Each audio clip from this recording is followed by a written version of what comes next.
Alright, y'all, so Hunter x Hunter is about to return in a couple days, October the 24th. And the last time we got chapters was like 4 years ago, damn near. So motherfuckers need a recap. I just reread this shit for like the fourth time throughout the past 4 years. This was like the fourth time I reread the entirety of it. So we're about to get into a recap and I'm just covering a recap of the last 10 chapters. So if you don't know what the fuck happened prior to those 10 chapters, you just need to reread the entirety starting on 340. But I'm about to recap the last 10 chapters. Let's get straight into it. I'm going to start off with 379. We're going to start off with 379 because I feel like this is a good starting point. Alright, so we're starting off with Phaeton, Nobunaga, and Finks. They're grouped up right now. Nobunaga says he's heading to the warehouse to procure his weapon. The two other go as well. Now we're at the warehouse, and the warehouse guard led them to the sword. Around the corner, the guard disappears, then moments later reappears dead. Haley associate named Luini, which is level 21, is in the roof looking over them. He's the killer, of course. Then we get sent to a flashback where Haley member named Kashu was questioned by Mizai for a murder that Luini committed on another woman. Kashu was acting innocent, but her and Luini were in on it. Now we're at the warehouse where Wang, the Cha-R underboss, and 4 other members appear and ask the 3 spiders if they attack the warehouse guards. Wang then receives a radio call and is told the spiders didn't do it. Wang apologizes. Wang realizes that they are dangerous and must be eliminated, yet Wang asks them if they want to work together. Then he takes the 3 to the Cha-R family base. Wang pairs the 3 troop members with Sudonke and other Cha-R squad members. Now we're on chapter 380, and a martially enforced curfew is imposed on Tier 3 due to all the murders that have been going on. On Tier 3, Corporal Mizuri and soldiers find Illumi and Kayuta walking around and get asked for IDs. They see that Illumi's a double VIP and wonders why he's in the lower tiers. Illumi continues to refuse Mizuri's orders to go back to his room. Botobai and Mizai appear. Botobai tells Mizuri that they are hunters. Mizuri and soldiers leave. Mizai then asks Illumi if the spiders are here.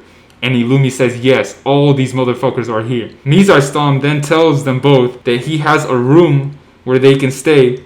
Mizai is nervous and wonders if he should tell Kurapika that the spiders are on the boat, because at this point he does not know yet, and that will be fucking stacking more plates on top of the situation that he's already in. So I don't know if he's going to end up telling Kurapika. Mizai assistant then appears and tells him that a prince is in the interrogation room for being on the 3rd floor with no ID. He goes and sees that it's Fugetsu.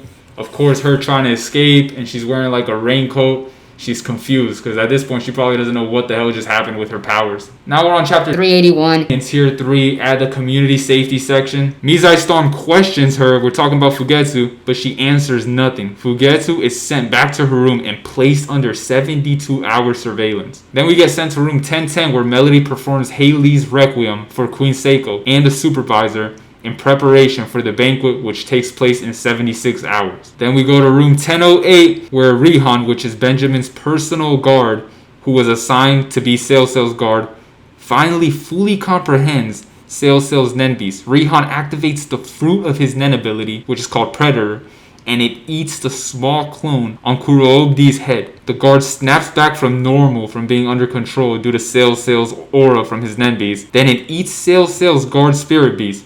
Rihan then says, once doing this, he won't be able to use them for 48 hours, so he calls in to request to switch places with Yushohi, which is Benjamin's guard. Yushohi's Nen ability is more suitable for assassination, and Rihan is assigned to go to room 1011. Now it's day 5, it's 8 p.m., and an announcement goes off that the murderer has been captured and that the lockdown has been lifted, so everybody's free to do whatever the hell they want now. Now we're on chapter 382, and Hulkenberg and his guards go up to Nasubi's chambers. Hulkenberg and his boys pull guns on Nasubi's soldiers. Hulkenberg enters, walks into Nasubi's room, and points a gun at his own father and tells him to cancel the succession war or die right now. Nasubi refuses. Hulkenberg shoots, and then Nasubi blocks the bullet. Nasubi's butler, Nugui, appears and reveals that Nasubi has been given secret training of Nen. Hulkenberg attempts suicide, but his own Nen Beast stops the bullet. Hulkenberg then leaves. Benjamin calls Shikaku and tells him what Hulkenberg just did, and tells him Hulkenberg has awakened. and will now go all out in the succession war. Benjamin tells Shikaku to kill Hulkenberg. Shikaku then tries to kill Hulkenberg, but he shoots an arrow at Shikaku, and it causes Shikaku to be robbed of his own will. Shikaku asks Hulkenberg for his order. Shikaku's soul swapped with Sumidori. We then get to see that Yushohi is successful with killing Sail, as we saw his fat ass there lying all red and shit with his big ass belly and titties out. Alright, and so now we're on chapter 383, Sunday evening, and the banquet is finally starting. Sail will not show up, they announce, due to poor physical health.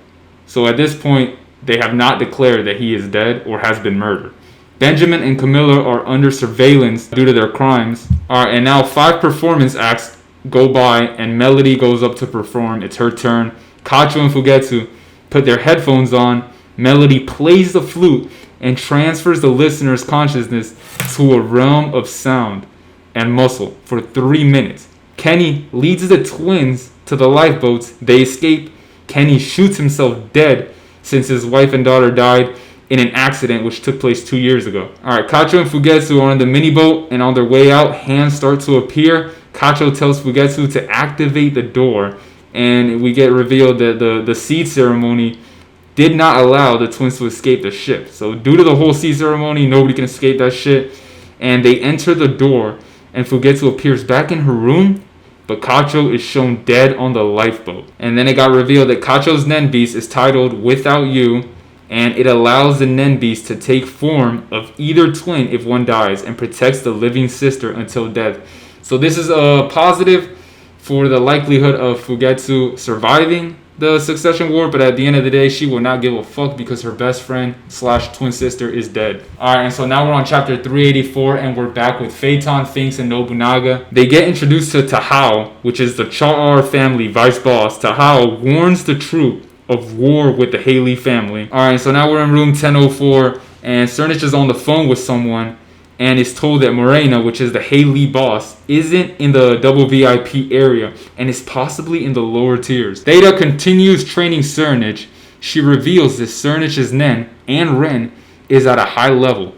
Theta teaches him Zetsu now. And at this point, we're pretty much in a flashback, which was during the night of the banquet. And Theta has Cernich practice Zetsu by closing his eyes and not letting distractions halt his concentration. Theta pulls out a gun and points it at his head. The banquet's performance announcement sounds start playing, and Melody's performance takes place. Theta shoots Cernich in the head, and he falls to the ground, filled with blood. Melody's flute causes the flower scene to appear. Suddenly, Cernich's corpse disappears. The guards walk in the room. Cernich appears behind Theta and tells the guards it was part of the training. Cernich's spirit beast then looks at Theta in the face and says, the next time you answer the prince's question falsely, you will cease to exist. Theta then right after faints. Cernich then finds out from one of the guards that Melody's music caused a scene to appear, and then Cernich tells the guard to summon Melody. Then 15 minutes later, Theta wakes up in her bed.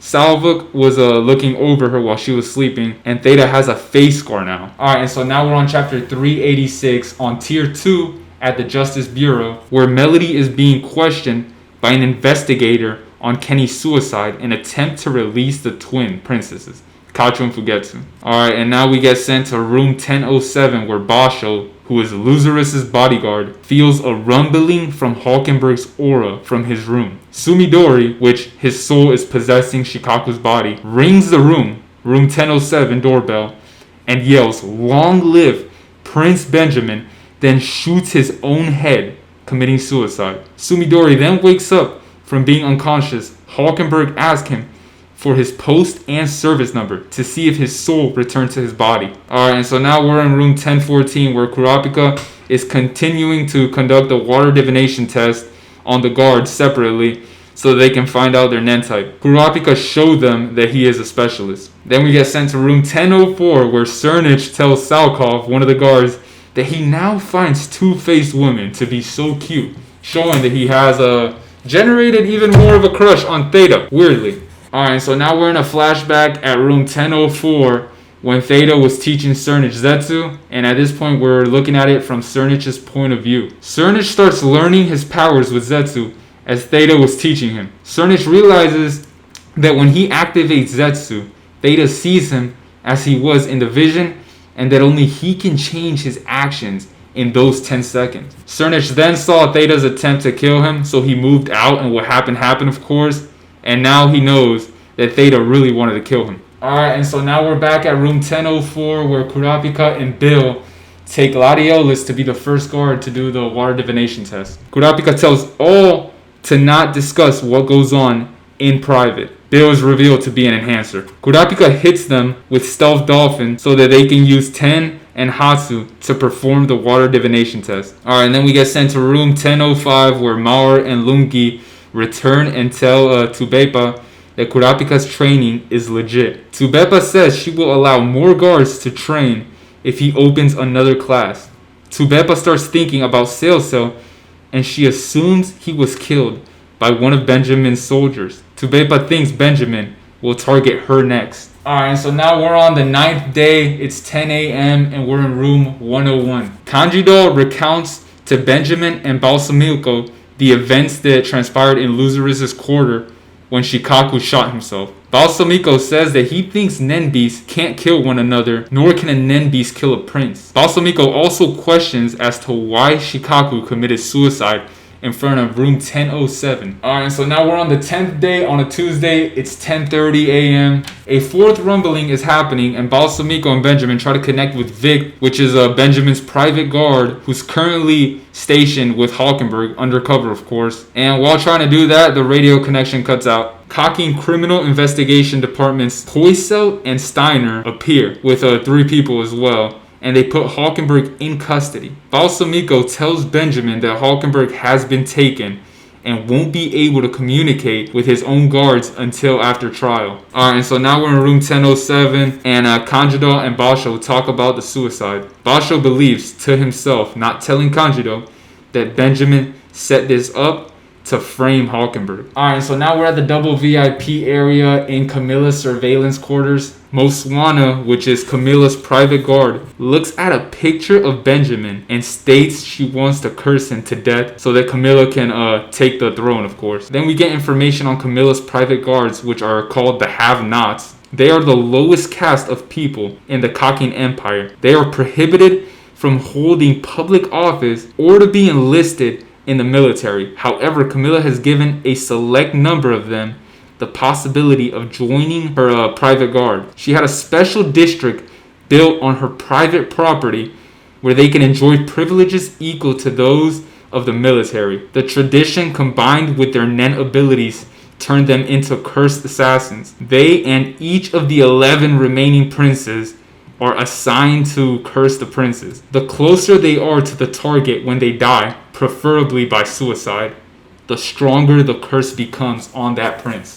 Alright, so now we're at room 1003, where 10th Tori informs Prince Zhenglei that Kurapika's training was a success. He can now see Zhang's Nenbeast, and Zhang rewards 10th Tori with one of the Nenbeast coins. Zhang then tells 10th Tori he's the first to receive a coin. Koventoba, which is Benjamin's personal soldier who's working as Zhang's guard, actually picked one of the coins a couple days ago in secret. Koventoba's coin then turned from showing the number 1 to showing the number 10, which at this point we don't know what the hell that means. Alright, so now we're on chapter 390, and Zhang Li goes to the boss of the Kiyu family. His name is Oniar. They talk about Nen. Oniar tells Zhang that he will ask his members with powers about Nen for Zhang. Zhang then leaves. Oniar calls Heinrai, which is the Kiyu underboss, and they talk about Haley murdering people on the lower decks. Oniar tells them to look for Hisoka on tier 3. He tells them to also kill Morena, which is Haley's boss. Heinrai then gets members Zakuro and Lynch and go up to tier 3. And now we're at the tier 3 cafeteria, and Zakuro and Lynch encounter 2 Haley members. They start fighting, then Heinrai follows a female Haley member, and she tells him that they, the Haley, are registered on the Black Wheel as civilians, not mafia members. And the girl escapes between 2 guards. Zakuro, which is a manipulator, with the ability Bloody Mary, KOs his opponent, and Lynch, which is an emitter with the ability Blood and Soul, also finishes off her opponent. Lynch has an ability where after asking a question and hitting them, the target's soul's voice can answer, but people nearby cannot hear the answer, of course. And then we got 2 soldiers appear and tell the 3 Kyu members to return to tier 3. Heinrich gives the 2 soldiers money and says he will. Then they leave. The 2 soldiers' guns turn to snakes and kills the 2 soldiers. Heinrich is revealed to be a conqueror with the ability called Biohazard. Any device or weapon he touches can be changed into a living creature. And that's where we end it. I'm looking forward to October the 24th. I think October the 23rd, the unofficial release comes out. So I'm going to be reading it on the 23rd, which is on a Sunday. Fucking thank God, bro. Reading Hunter x Hunter on a Sunday. Amazing. I'm going to be reacting to it. But yeah, I hope I helped and shit for anybody who needed a recap.